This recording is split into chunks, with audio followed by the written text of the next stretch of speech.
Bah oui, mes renouilles, on est samedi, je reviens, tourner une vidéo, malgré qu'on s'est vu jeudi. Et on se retrouve aujourd'hui, mais c'est une vidéo qui va être un peu moins fun, un peu moins chill. Sortez vos crayons, ça, on va retourner à l'école.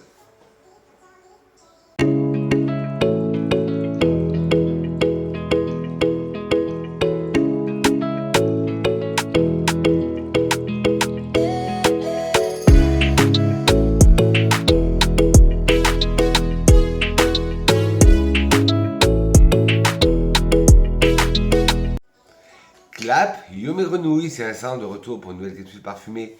J'espère que vous allez bien, que vous avez passé un bon moment parfumé. Je voudrais vous remercier de l'accueil que vous avez donné à ma vidéo de jeudi, qui a très bien marché. Et comme je vous ai dit, on est samedi, nouvelle vidéo. Maintenant, je vais essayer de m'atteler à 2-3 par semaine. Donc, c'est-à-dire que vous aurez une autre vidéo demain. Mais aujourd'hui, sortez vos crayons, vos papiers, parce que ça va pas être une vidéo chill comme d'habitude, même si je vais toujours y aller avec un ton un peu d'humour, mais ça va plutôt être de la théorie aujourd'hui. Parce que j'en ai marre, je me pose un petit coup de gueule, voilà, j'en ai marre de voir sur internet des youtubeuses beauté ou des youtubeuses qui se disent parfum et qui n'utilisent pas les mots. Ben, pour exemple, deux, trois exemples que j'ai entendus. Au lieu de dire du cuir, elle dit du cuivre. Au lieu de dire du chèvrefeuille, elle dit du chevreuil. Au lieu de dire ben, vaporiser, elle dit pchiter. Qu'est-ce que j'ai entendu d'autre Ah, le vétiver, elles disent le vétivier. Alors ça m'a un peu saoulé. J'ai dit tiens, si je faisais une petite piqûre de rappel pour exprimer les mots de la parfumerie, le vocabulaire de la parfumerie, mais là de façon globale. Je ne vais pas rentrer dans les notes de synthèse, que ce soit en matière première, les notes de synthèse ou les notes végétales. Ça va être succinct. Enfin succinct, il y a environ une trentaine de mots que j'ai sélectionnés. Et ben, on commence tout de suite. Prenez comme moi un verre d'eau et un petit café. Enfin, ça dépend à quelle heure vous regardez la vidéo. Prenez de quoi drinker, luncher, boire, manger. Et vous avez vu, ça y est, petit rafraîchissement d'automne, ça fait pas de mal. Ben, sur ce, on commence tout de suite. Alors, le titre de cette vidéo, que je vous ai dit, c'est le vocabulaire du parfum à l'usage de votre nez. Alors, le vocabulaire du parfum peut parfois s'avérer complexe et ses subtilités difficiles à maîtriser. Il arrive même que l'on se sente perdu face au type de parfum, à leur construction, à leur composition. Depuis toujours, le vocabulaire du parfum a beaucoup emprunté au vocabulaire musical. Les notes, les accords font partie du quotidien du parfumeur. Et l'un des outils de travail des créateurs les plus connus s'appelle l'orgue à parfum. Rien que pour vous, j'ai décidé de créer un glossaire autour de l'univers du parfum, afin que vous le compreniez mieux. Voilà, petite intro.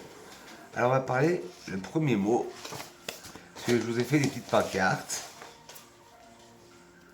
Alors je sais pas si ça va marcher comme je veux. Le premier mot c'est, je sais pas si vous voyez, hop, l'absolu. Voilà, absolu. Le roux le verrez à l'envers. L'absolu. Alors l'absolu est l'un des résultats possibles dans les différentes méthodes de fabrication du parfum. Elle peut être produite de l'enfleurage ou d'une extraction par solvant, par l'alcool par exemple. C'est comme je vous parlais la différence entre la fleur d'oranger et le néroli. Ou d'extraction par solvant par l'alcool par exemple. Les plantes macèrent dans le solvant pendant plusieurs jours, les changeant ainsi en matière odorante. On les fait bouillir pour laisser le solvant s'évaporer et ne reste ensuite que la concrète. Après des jours ou des mois, ne vous inquiétez pas, la concrète, on revient après dessus. Après des jours ou des mois de lavage, de glaçage et de filtration, on obtiendra enfin une matière limpide, noble et très coûteuse, l'absolu, comme l'absolu de rose, l'absolu de tubéreuse, l'absolu de jasmin, l'absolu de fleur d'oranger. Les accords, encore un mot que la parfumerie a emprunté au monde de la musique. Alors, dans le vocabulaire du parfum, Comme en musique, un accord est composé de quelques ingrédients ou de notes simples qui créent une harmonie. Un accord peut servir de base ou de colonne vertébrale pour un parfum. L'accord chypré, par exemple, c'est un accord classique, un mélange d'ingrédients qui ne change jamais et que l'on retrouve dans tous les parfums appartenant à la famille chyprée. Bon, celui-là, je ne savais pas si je vais vous le mettre, mais je l'ai mis quand même. Alcool. Alcool, alcool, alcool, alcool, alcool, alcool. L'alcool utilisé en parfumerie est un solvant ou un diluant. Un solvant est utilisé pour l'extraction des matières premières, par exemple. Sa fonction diluante permet au concentré de parfum, au concentré odorant ou de parfum, de bien diffuser sur la peau quand vous vaporisez. En effet, ce qui sent dans un parfum, c'est le concentré, car il doit être dilué et on choisit habituellement l'alcool car il est neutre olfactivement de 3 à 4 et s'évapore vite. Ainsi, dès l'application du parfum, l'alcool disparaît quasi immédiatement sur la peau. Reste alors sur la peau le concentré qui diffuse son odeur tout au long de la journée. Par évaporation progressive des molécules odeurantes, le pourcentage des concentrés dilués d'alcool détermine s'il s'agit d'une eau de Cologne, d'eau de toilette ou d'eau de parfum. L'alcool peut être naturel de betterave ou de l'alcool de synthèse.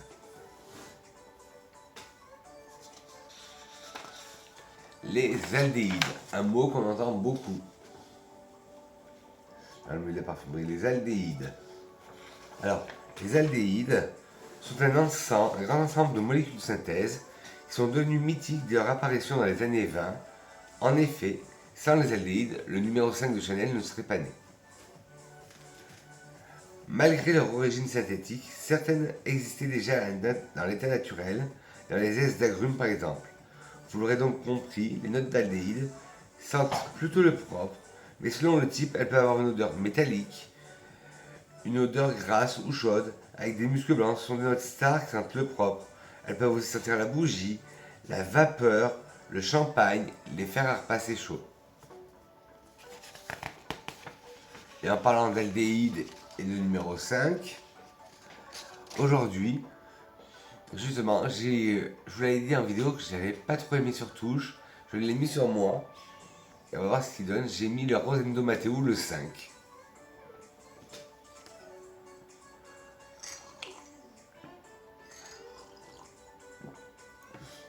Alors, où sont l'ampleur? Oui, mais je l'ai fait bizarrement. C'est l'ampleur. Oui, et non pas la ampleur. L'ampleur, on parle d'ampleur, de volume ou de puissance dans le vocabulaire du parfum pour définir une fragrance qui diffuse. En effet, un parfum puissant, excusez-moi, j'essaye.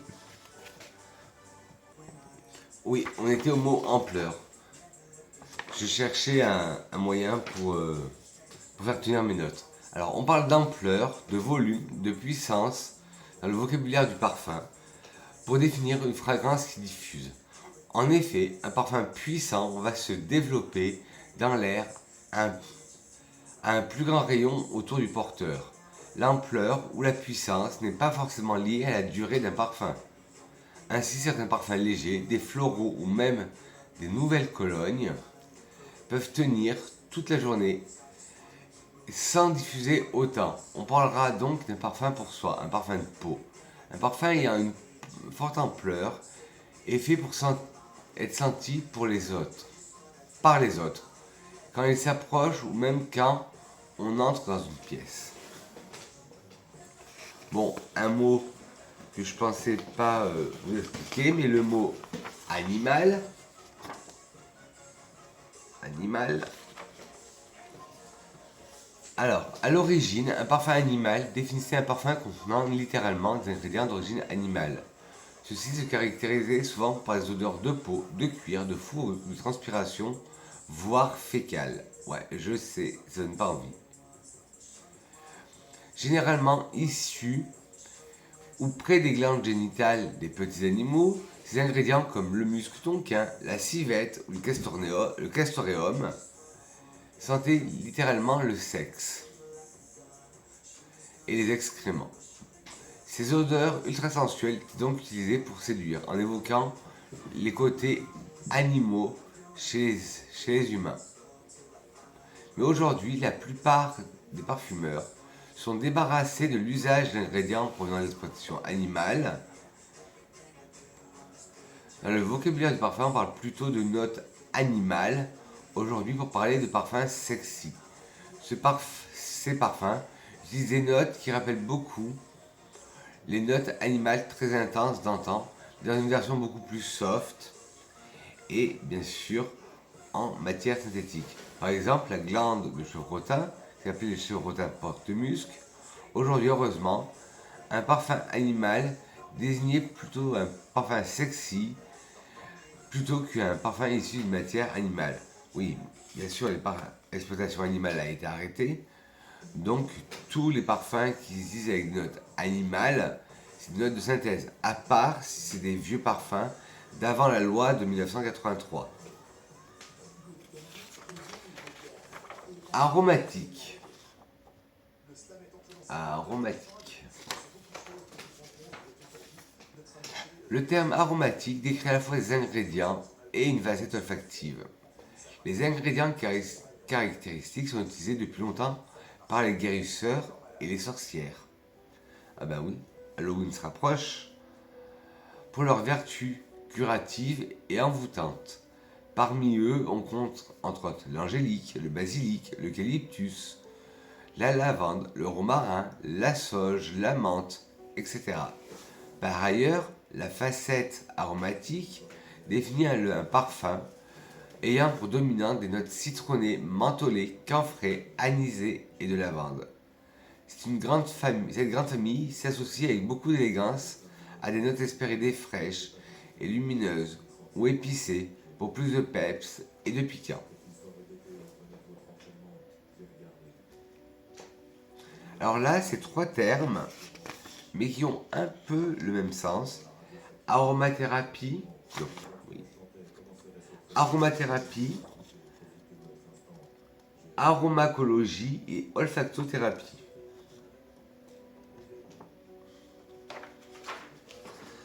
Alors, bien que l'aromathérapie soit la méthode la plus douce, non.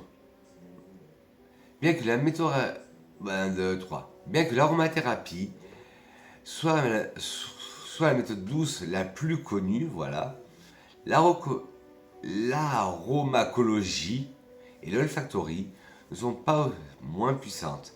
En effet, l'odorat est le seul sens en lien direct avec notre cerveau.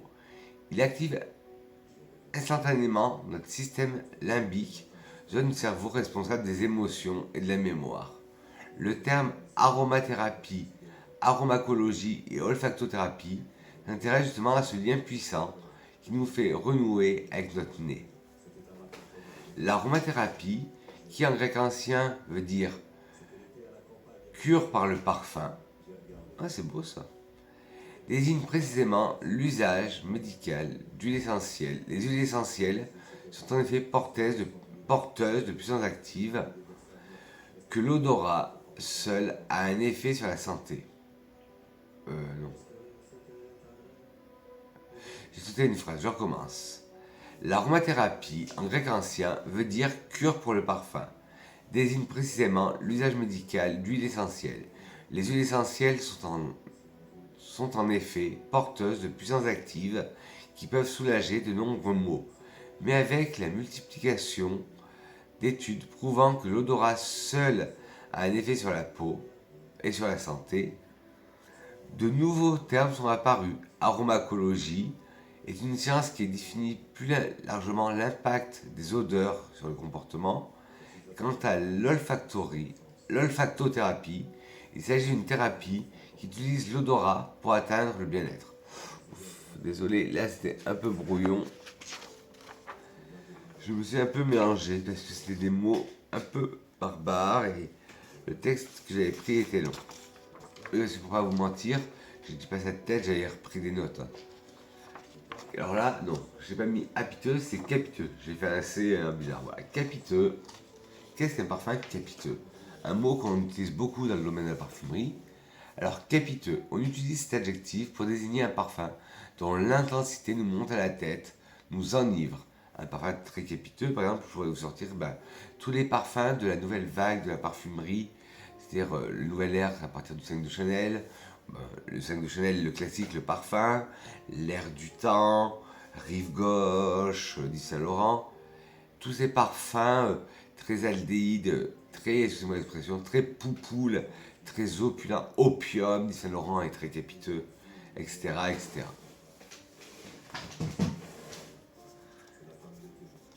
Le caractère. Vous allez me dire, mais Vincent, caractère, c'est pas un mot de parfum. Les humains ont un caractère, les animaux ont un caractère, mais les parfums, ils n'ont pas de caractère. Et si, les parfums ont du caractère. Le caractère d'un parfum est ce qui le rend unique, le distingue des autres. Ça peut également s'appliquer à un accord, une note.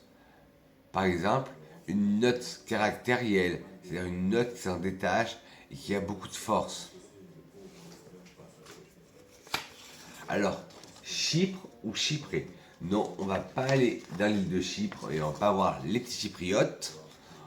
On reste en France et on parle de la famille Chypré, mais on peut dire aussi la famille Chypre.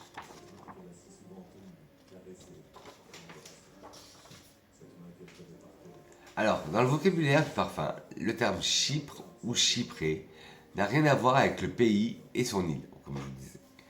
En effet, il désigne à la fois un accord célèbre et la famille olfactive à qui il a donné naissance. En effet, en 1917, le parfumeur François Coty a lancé un parfum appelé Chypre, qui a connu un immense succès.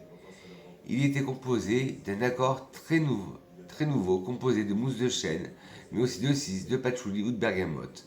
La grande famille des chyprés a depuis donné naissance à des parfums mythiques. Par exemple, on peut penser à Mitsuko de Guerlain et à tant d'autres, parce que j'en vois pas des chyprés, Mitsuko de Guerlain, oui, Chypre de François Coty.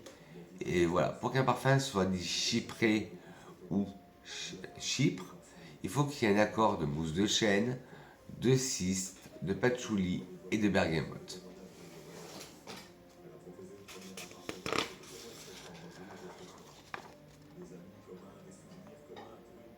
Composition. Ben justement, je vais boire un café, je vais chatter un peu avec vous. Dites-moi en commentaire si vous êtes d'accord pour que je fasse une vidéo sur les familles olfactives et que je sélectionne un parfum de ma collection pour vous en parler de cette famille. Dites-le moi si ça vous intéresse. Dites-moi ça en commentaire.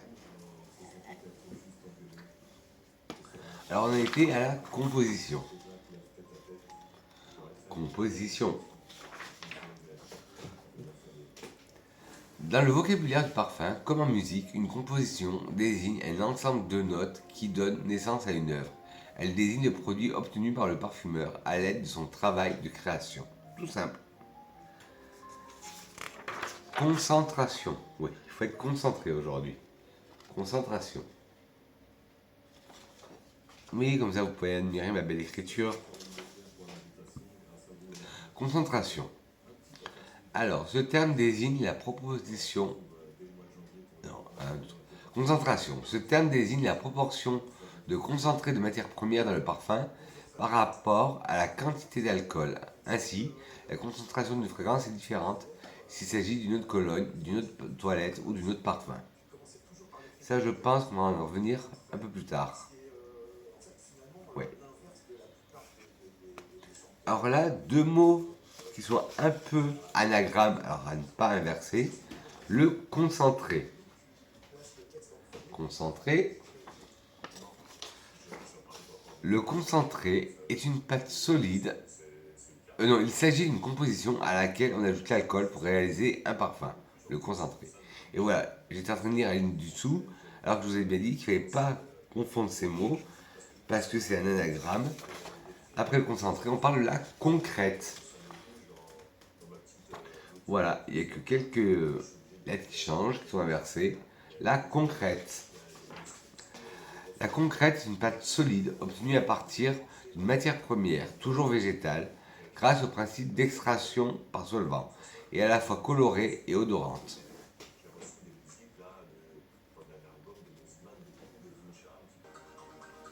Le cuir. Vous allez dire, Vincent, t'es bête, on sait ce que c'est du cuir. Mais en parfumerie, le cuir, ce n'est pas que l'animal, que la peau d'animal. Cuir. Cuir. L'odeur cuir est une note synthétique, donc vegan, voilà. Maintenant, vous savez, plus de traitements animaux, qui reproduit différentes odeurs que peuvent prendre le cuir véritable. Le cuir appartient à ce qu'on appelle des notes animales. Les différentes odeurs que l'on peut revêtir, les différentes odeurs que peut revêtir le cuir sont créées via des notes sèches de fumée, bois brûlé, bouleau, etc., tabac. Par exemple, mon plus connu, mon cuir de Russie de LTP Vert ou le cuir de Russie de Chanel ou le il y avait un cuir aussi chez BD. Il y a cuir des anges chez Hermès, etc., etc. La distillation. Distillation. Je vous en avais parlé un peu jeudi quand j'avais fait mes vidéos sur les parfums terminés. Alors, parce que je vous parlais du néroli qui est pareil que la fleur d'oranger, mais la méthode d'extraction était pas pareille. Alors la distillation est l'un des procédés possibles dans les différentes méthodes de fabrication du parfum. Elle permet d'obtenir l'huile essentielle d'une matière première grâce à la séparation de ses constituants par ébullition, puis par condensation à la vapeur. Voilà, le néroli. Alors, pour faire le néroli, c'est la fleur d'oranger qui a fait une extraction par alcool ou par enfleurage, alors que quand vous avez de l'huile essentielle de fleur d'oranger, ou un parfum qui a de la fleur d'oranger, c'est par distillation. La fleur d'oranger, c'est une des fleurs avec la rose qui est le plus distillée. Parce que les fleurs les plus fragiles, comme le jasmin, la tubéreuse, on fait souvent ça par l'enfleurage. L'enfleurage, je ne sais pas. Non, je ne l'ai pas, je crois pas. Ah, si je l'ai, eh bien, je vous en expliquerai tout à l'heure. L'eau de Cologne. Alors, on rentre dans le vif du sujet.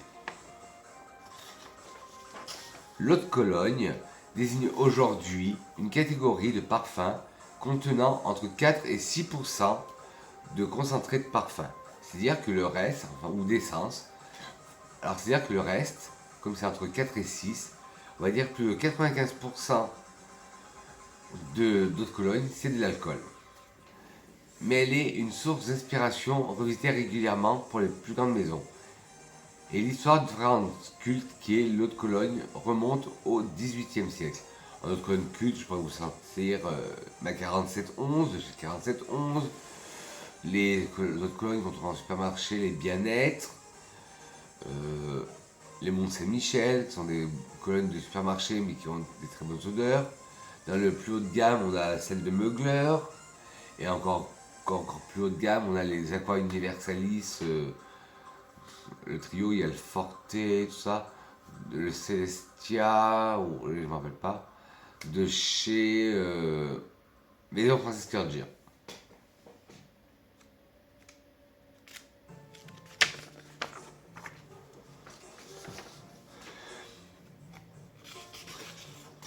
Eau de toilette. Eau de toilette. Les eaux de toilette sont des fragrances à concentration d'essence plus faible que les eaux de parfum. Elles contiennent entre 5 et 12% de parfum. Et le reste, bien sûr, c'est de l'alcool. C'est-à-dire vous faites entre 5 et 12% d'alcool, de parfum, On va couper par en 2, c'est 12, ça fait 17, on va dire 9. 9% de parfum, c'est-à-dire que 91% c'est de l'alcool. Et les eaux de toilette, à la base, c'est plus souvent pour les hommes, mais il y en a aussi pour les femmes. En eau de toilette, vous en avez des tonnes et des tonnes.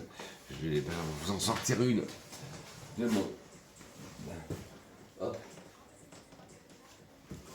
Le Zara Wonder Rose, hop, que j'ai sorti parce que je dois faire, je vais le donner à quelqu'un parce que ça c'est une autre histoire.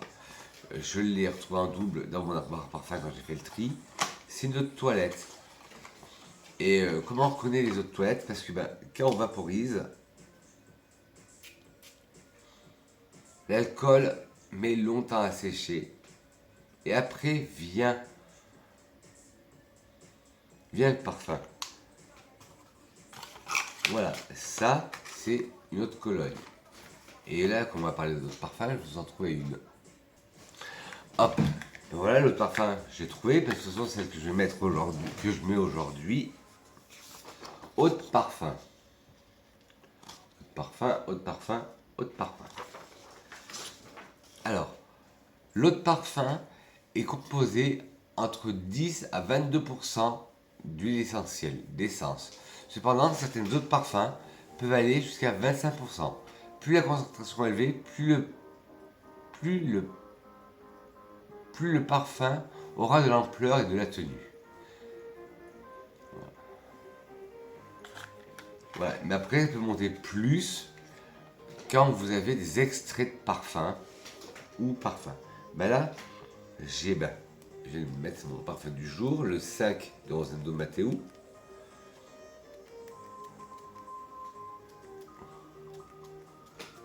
Il n'y en a jamais assez. Un échantillon. Et oui, et l'alcool, comme il y a plus de concentré de parfum, l'alcool disparaît plus vite. Pas bouger. L'enfleurage. Enfleurage, je vous en avais parlé vite fait tout à l'heure. Enfleurage. L'enfleurage est la technique la plus ancienne dans les différentes méthodes de fabrication de parfums.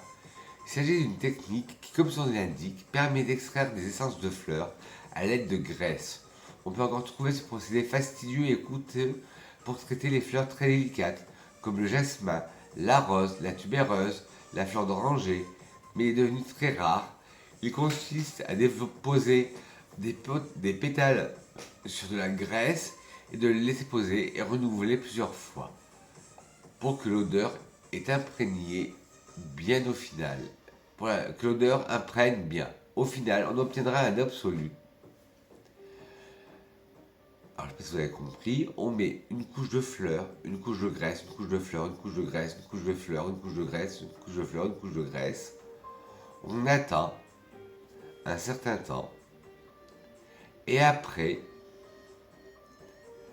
on laisse poser et on renouvelle. Et on continue, on continue. Et après, on presse dans des presses.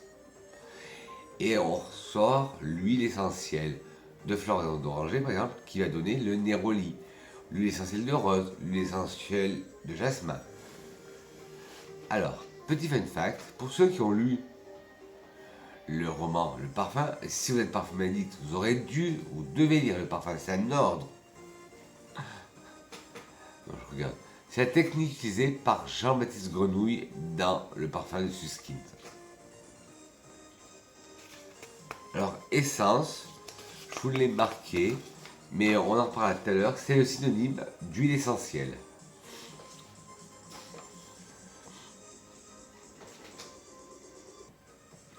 Ensuite, nous allons parler d'expression. Alors non, pareil, on n'est pas en cours de français, ce n'est pas l'expression écrite ni l'expression scénique. L'expression. Qu'est-ce que l'expression en parfumerie? L'expression était l'un des procédés possibles dans les différentes méthodes de fabrication d'un parfum. Elle permet d'obtenir l'huile essentielle d'agrumes. Pour cela, on va venir percer des petits trous dans l'écorce pour récupérer l'essence. On obtient ainsi un liquide qui est un mélange d'eau et d'huile essentielle.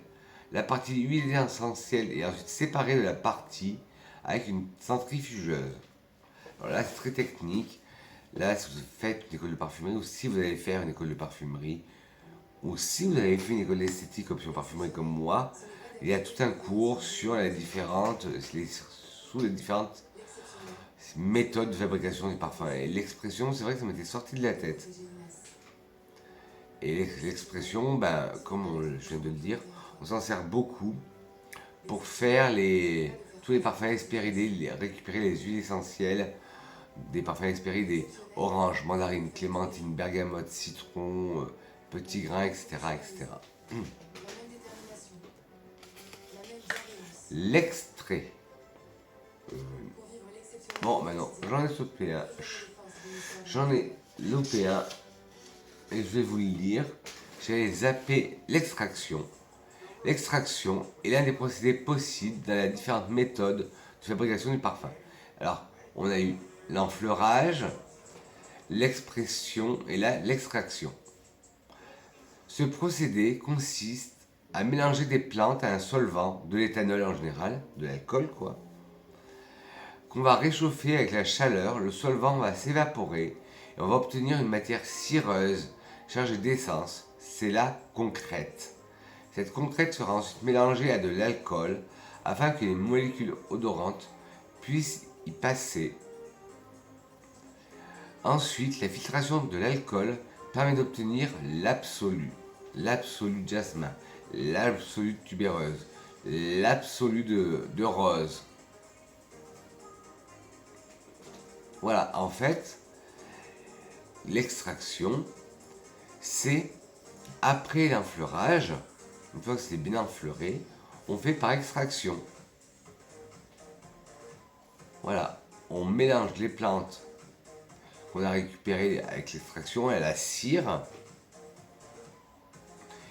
et on le mélange avec de l'éthanol, on fait chauffer, on obtient une concrète et en filtrant l'alcool après, on obtient l'absolu de parfum. On était à l'extrait.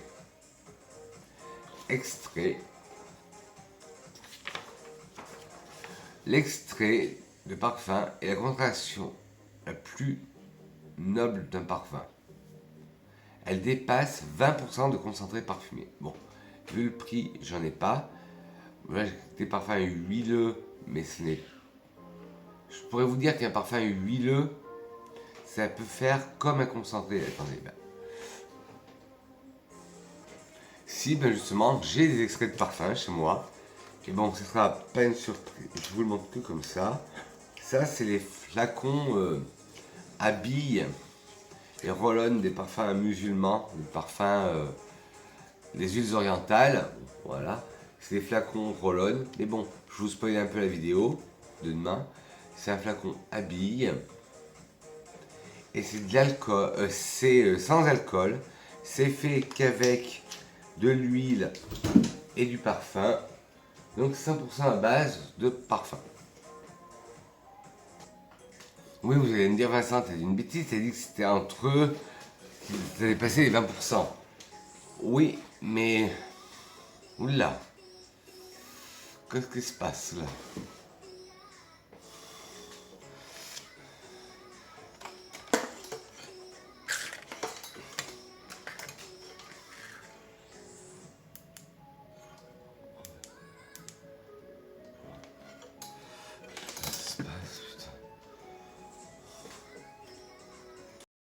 Donc, désolé mes grenouilles, il y a eu un petit bug. Alors il y aura une partie de la vidéo qui sera de mauvaise qualité. La fin de ce que vous allez voir maintenant. Oui, vous êtes en train de nous dire, Vincent, tu viens de nous dire que c'est des bêtises, tu nous as dit qu'un extrait c'était que 20%. Oui, mais sinon c'est de l'alcool. Sinon, là, comme c'est un parfum huileux, les parfums huiles des pays du Moyen-Orient, c'est de l'huile. Et c'est un parfum collant et qui sent la journée, c'est des extraits de parfum. J'avais fait une vidéo sur mes extraits de parfum justement orientaux. Ben, dites-moi en commentaire si ça vous intéresse que je fasse un revolve pour que je voie si je peux en racheter de nouveaux.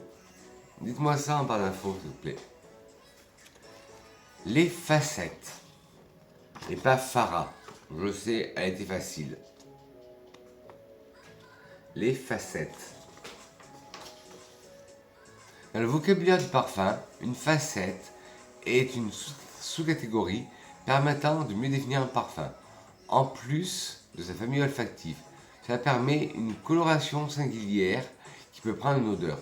Par exemple, une facette, un parfum floral, peut avoir une facette fruitée, une facette animale. Ah, le gros du dossier, la famille olfactive. La famille olfactive sont des catégories qui permettent de classer les parfums en fonction des ingrédients qui la composent. On en dénombre 7. Comme les 7 nains. Les boisés, les chyprés, les cuirés, les floraux, les fougères, les hespéridés et les orientaux. Cette classification reste aujourd'hui la référence officielle à la matière, enrichie par des sous-catégories appelées facettes. Comme je vous disais, par exemple, un boisé peut être fruité, ou le plus connu, un floral boisé musqué. Voilà. Ces dernières permettent de mieux définir la particularité d'un parfum, en le désignant par exemple comme épicé, poudré, gourmand, vert. Oui, par exemple, on peut avoir un floral vert, un floral épicé, un floral poudré ou un floral gourmand.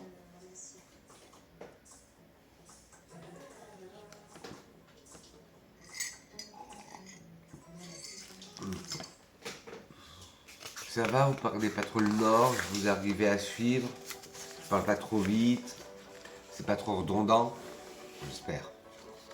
La fougère. Fougère. Et je vous regarde de là. Je reprendrai les copies à la fin de la vidéo. Alors, fougère. Ce terme est utilisé pour définir une famille olfactive. Alors oui, ça n'a rien qu'il emprunte son nom à un parfum créé en 1882 par la maison Houbignan, Fougère Royale. Il s'agit d'une famille composée de parfums avec une tête lavandée, un cœur floral de géranium et un fond coumarine mousse de chêne. Les fougères, je vous rappelle tout le temps, c'est une odeur qui rappelle un peu l'odeur du barbier. Et malgré son nom, la famille des fougères n'a rien à voir avec la plante qui n'est pas particulièrement odorante. Quand vraiment on parle de fougère, c'est une famille de parfums. Et fougère, pour moi, est égal à barbier. Vous sentez de la mousse à raser. Vous allez dans les salons de coiffure qui font barbier aussi. Il y a une odeur qui en dégage. C'est souvent des odeurs fougères. Mais pensez plutôt à la mousse à raser. Oui, il faudra que je m'en utilise demain la mousse à raser. Je dis ça et je dis rien. Comment je peux parler du vocabulaire de parfum sans parler du mot fragrance? Fragrance. Alors, une fragrance désigne une odeur agréable par extension. On parle de fragrance pour désigner un parfum. Voilà, on peut dire ah, c'est un beau parfum. On peut dire ah, c'est un beau parfum. Ou on peut dire ah, c'est une belle fragrance. Hespéridé. Ah, ça aussi j'en ai entendu. Hespéridé, Hespéride, Hespéridae. Ils ont fait latin ou quoi? Les Hespéridés, il s'agit d'une famille olfactive composée de parfums frais, pétillants, construits à base de zeste d'agrumes, comme les autres communes par exemple. Dans les Hespéridés, on peut se souvenir de la mandarine, de la clémentine, de l'orange, de la bergamote, du pamplemousse, du petit grain, du citron, etc., etc.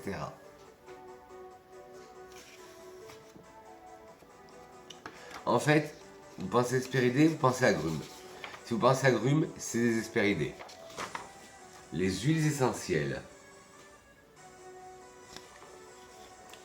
Une huile essentielle est l'un des résultats possibles dans les différentes méthodes de fabrication du parfum. Elle est extraite de plantes par distillation ou par expression.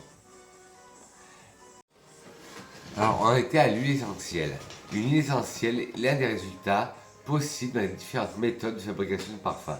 Elle est extraite des plantes par distillation ou par expression et est utilisée depuis l'Antiquité, notamment par les médecins. En parfumerie, l'huile essentielle est moins intense qu'un absolu. C'était l'huile essentielle. Alors là, ce qu'on la rêve, vous me l'avez dit en barre d'infos, le jus. Ce qu'on la rêve. Pourquoi vous l'éliminez? Ah, il n'a pas assez bu de jus d'orange ce matin et moi je donne le jus d'orange. C'est bien, Éléonore, c'est bien. Jus. Oui, dites-moi ça en commentaire, mais bon, c'est une petite boutade. C'est l'heure de la récréation, donc les élèves, vous pouvez commencer à vous dissiper. Alors, le jus, dans le vocabulaire du parfum, le jus désigne le parfum final, la solution alcoolique.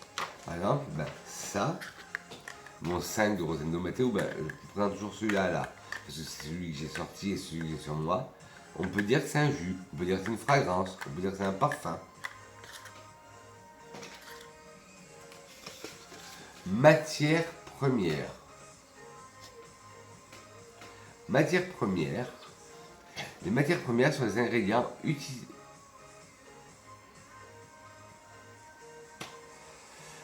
Non, on va pas faire matière première. J'ai encore sauté un mot.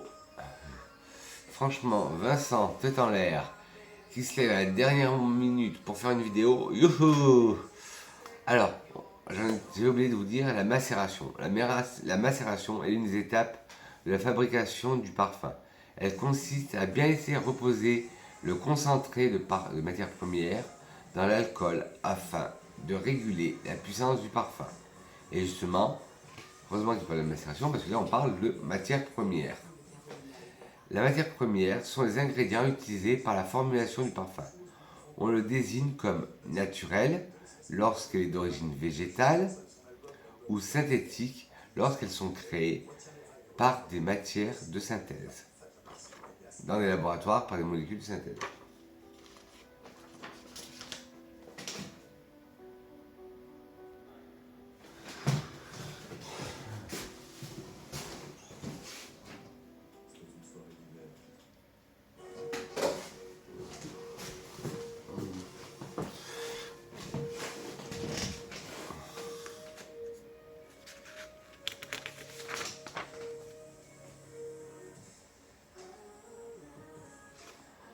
Oui.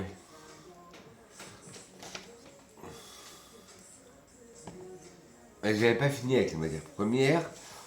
Plusieurs matières pour créer plusieurs milliers de matières premières pour créer leur formule. Utilisent les parfumeurs, plusieurs milliers de matières premières pour créer leurs formules. Les parfumeurs utilisent autant que possible des ingrédients naturels et quand certains ingrédients ne peuvent pas être extraits ou sont d'origine animale, les parfumeurs, les créateurs, utiliseront des matières synthétiques composées à partir de molécules présentes dans la nature.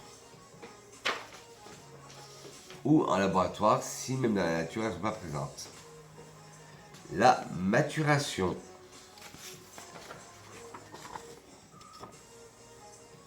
La maturation. La maturation est l'une des étapes de la fabrication du parfum. Elle consiste à laisser reposer le concentré d'un parfum pendant quelques jours, voire plusieurs semaines, afin d'atteindre l'harmonie parfaite entre les molécules qui les composent. Voilà, en fait, c'est quand c'est dans la cuve, le parfum, quand vous avez mélangé par exemple, votre rose, votre tubéreuse, votre jasmin, vos hespérides et vos épices, votre gingembre, vous laissez maturer pendant quelques jours ou quelques semaines et les molécules, hop, elles vont s'accoupler s'accoupler entre elles et ça va créer une parfaite harmonie entre les molécules qui composent le parfum. Là, c'est ce qu'on appelle l'étape de la maturation.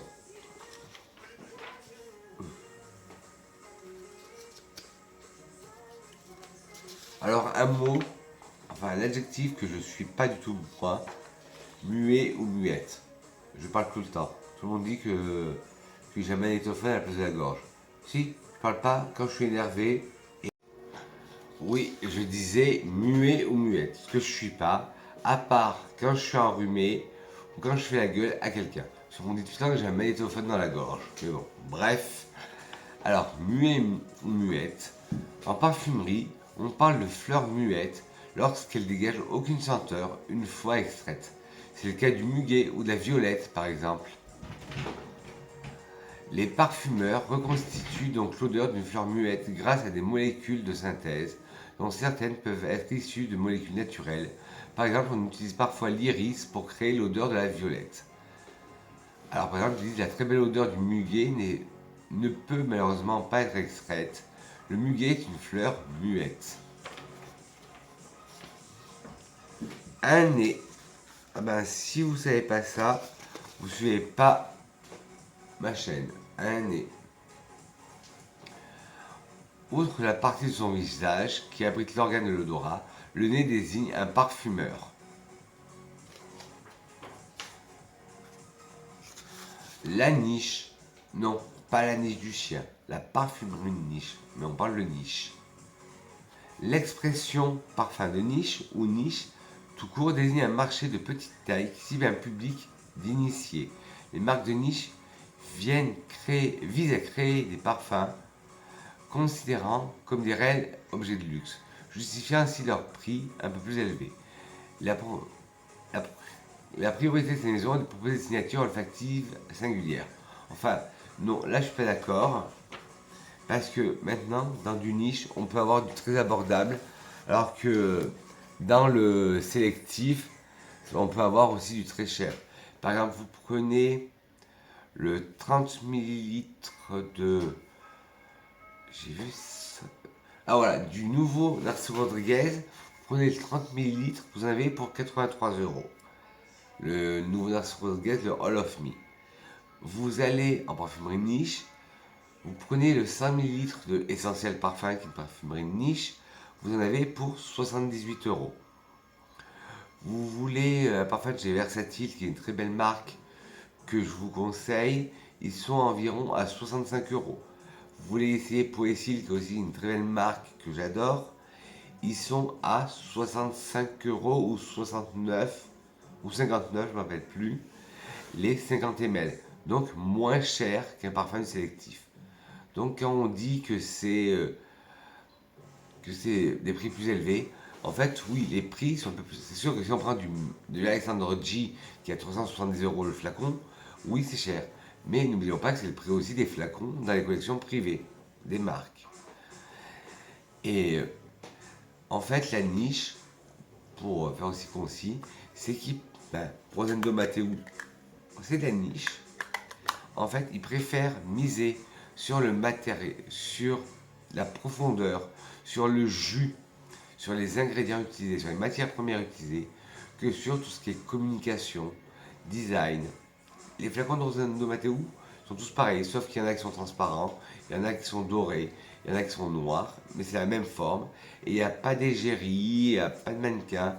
Parce qu'il faut savoir qu'en parfumerie, ce qu'on paye le plus cher dans les parfumeries sélectives, style Marionneau, Sephora, Nocibé, ce qu'on paye le plus cher, c'est déjà tout le branding. C'est-à-dire, Julia Roberts pour La Vie est Belle, on paye la marque, Lancôme, on paye Nocibé, et sur ce parfum, par exemple, comme on va dire, comme vous dites tout à l'heure, le All of Me de Narciso Rodriguez, qui est à 80 euros. Sur les 80 euros, il y a 2 ou 3 euros, on va dire 4, à les grands maximum, qui sont le prix des composants. Alors que la niche, ça n'a rien à voir.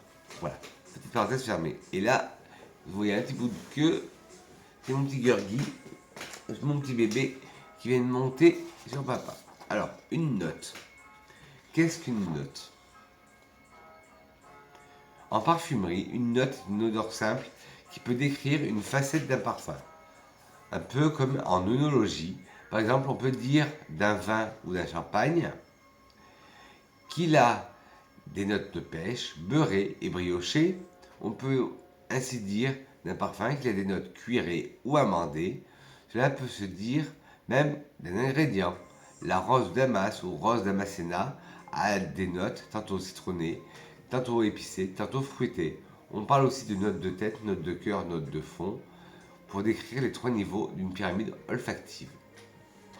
Alors ça, si vous ne savez pas ça, mes grenouilles, vous n'êtes pas digne d'être sur ma chaîne. Je pousse un peu le bouchon un peu trop loin là. Les notes de tête. Alors on parlait des notes de tête. Les notes de tête sont des notes que vous sentez lorsque vous vaporisez votre parfum. Plus volatiles que les autres, elles durent en effet quelques minutes avant de disparaître. Par ailleurs, elles se composent généralement d'agrumes, c'est-à-dire les hespéridés, citron, mandarine, menthe, pamplemousse, bergamote, etc. Ou d'aromates, lavande, romarin, menthe, etc., etc.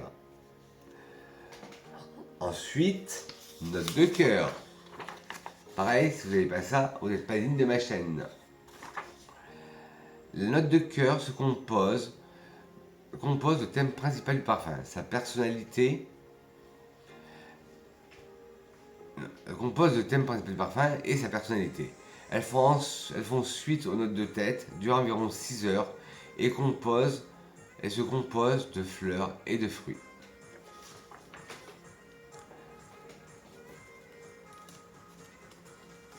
Et la note de fond.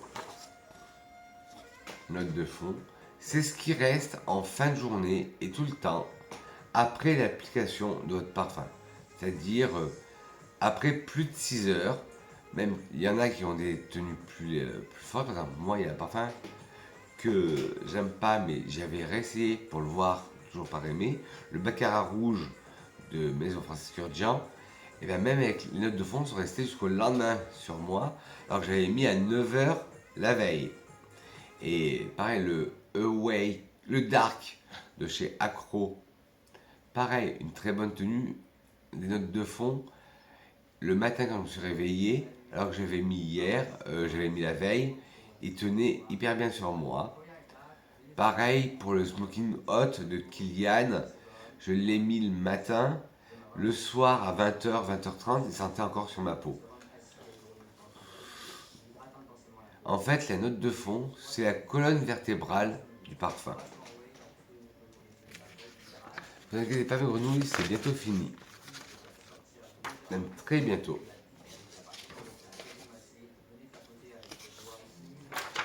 L'olfaction. Olfaction, olfaction. Olfaction, réaction. Et pas olaction, réaction. Je dis n'importe quoi là en ce moment.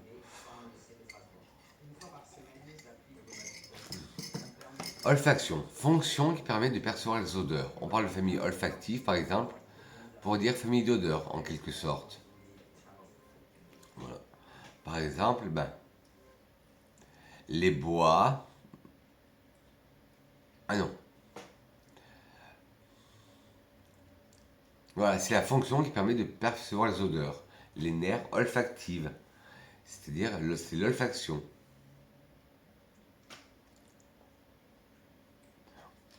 Et on peut dire aussi famille olfactive ou famille d'odeurs.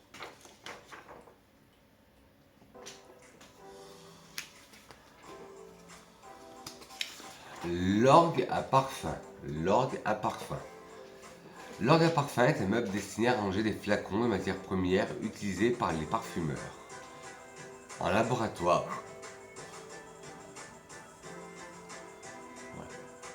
Voilà. En fait, c'est un meuble où toutes les matières premières sont rangées dans des petits flacons. Dans des flacons, comme mon Rolon, je vous ai montré, dans un style flacon 5, 10 ml, voire 20 ml, des petits flacons. Et vraiment flacon où on trempe une touche dedans. Et c'est très beau. Si vous avez l'occasion d'aller à l'Osmothèque ou d'aller au musée du parfum à Grasse ou à l'usine Fragonard, Molinard ou Gallimard de Grasse, vous verrez un orgue à parfum. Comment vous expliquer ça? C'est un bureau avec plusieurs étagères et avec des rangées de flacons d'essence première, de matière première. L'oxydation. Alors là, je ne parle pas de l'oxydation de fond de teint, je ne parle pas de l'oxydation de couleur.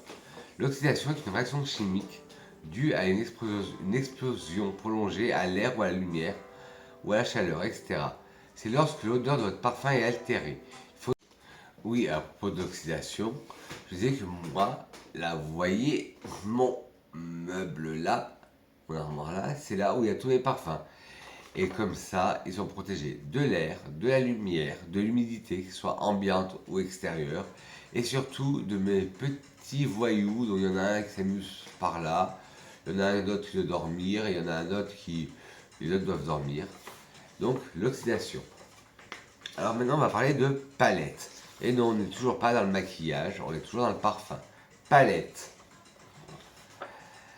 La palette, ce terme désigne, dans un vocabulaire du parfum, l'ensemble des matières premières utilisées par un parfumeur, comme un peintre, et sa palette de couleurs. En fait, c'est tous les ingrédients que le nez met dans un parfum pour créer ce parfum.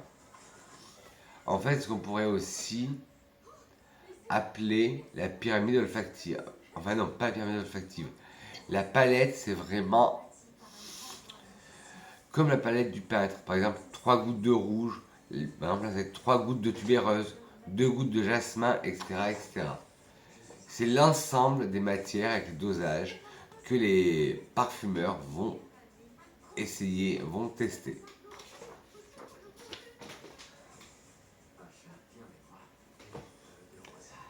Ah, la pyramide olfactive. Pyramide olfactive. La pyramide olfactive est une représentation qu'on utilise dans le vocabulaire du parfum pour indiquer la structure d'un parfum. Elle représente en tête tout en haut les ingrédients qui sentiront en premier. Pour ceux qui se sentiront dans la journée, note de cœur au milieu, et celles qui restent en fin de journée, note de fond en bas de la pyramide.